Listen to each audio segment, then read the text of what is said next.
This is the main control board at KZGM, and we're in the main control room right now. Let's go ahead and take a look at some of the settings here on the board. Each of these is a channel, so think of it as running a big stereo system where each of these buttons is another source that you can turn on and be listening to. And that's kind of the way that it works. Our first three positions are actually microphones. There's the announce mic, which is your main mic right here in front of the console. The guest mic is the one that is sitting on the other side of the studio, usually where a guest sits.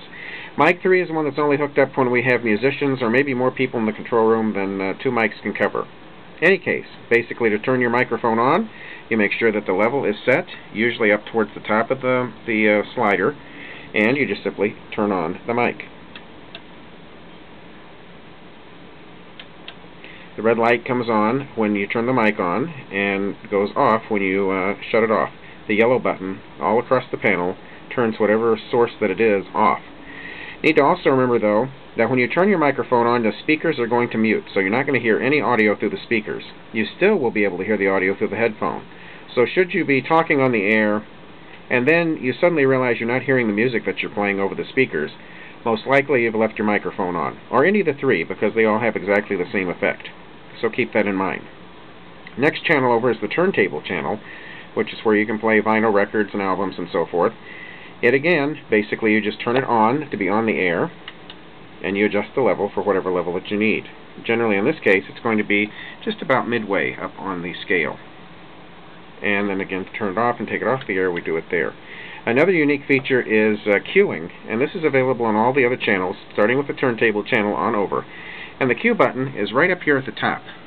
And see where it says queue? By pushing this into the queue, that light comes on, and whatever source it is will come through the little speaker by the control panel. It's not going out over the air, but it gives you a chance to preview what it is that you're getting ready, perhaps getting a record ready or a cassette tape, or maybe listening to the network before you join it or something. In any case, the queue button just turns on the queue speaker, that's all. And you do not have to have that particular source on the air to hear it through the queue speaker. It's just a way you can kind of hear in advance. When you're done with queue, just shut it off. And then you're ready to turn it on the air should you be wanting to put that particular channel in the air.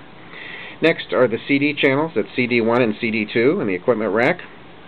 These channels are unique in that the very moment that you push the button to put it on the air, so when you push the red button to put those channels on the air, it's going to automatically start the CD player.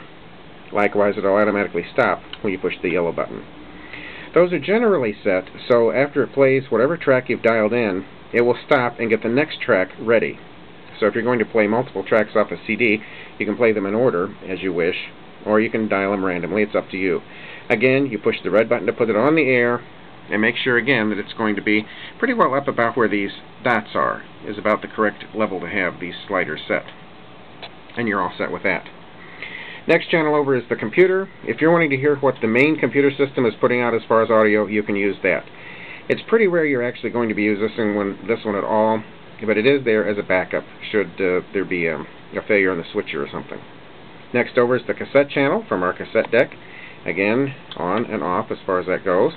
Phone, if you need to put a phone call on the air. There's procedures posted in the control room about how to do that. Next one over is our network feeds. We actually have two network feeds from Pacifica. One we just label Pacifica. It's the one most programs come in on, including Democracy Now! And Flashpoints and Free Speech Radio News and a lot of the other talk and health and nutrition shows that come on in the afternoon. Net 2 is more used for a special event channel. So whenever there's special events going on, like conventions or breaking news coverage or election returns, they'll come in on Net 2. Generally, you'll not hear anything on Net 2 whatsoever. And the last channel in our mix here is the iPod channel.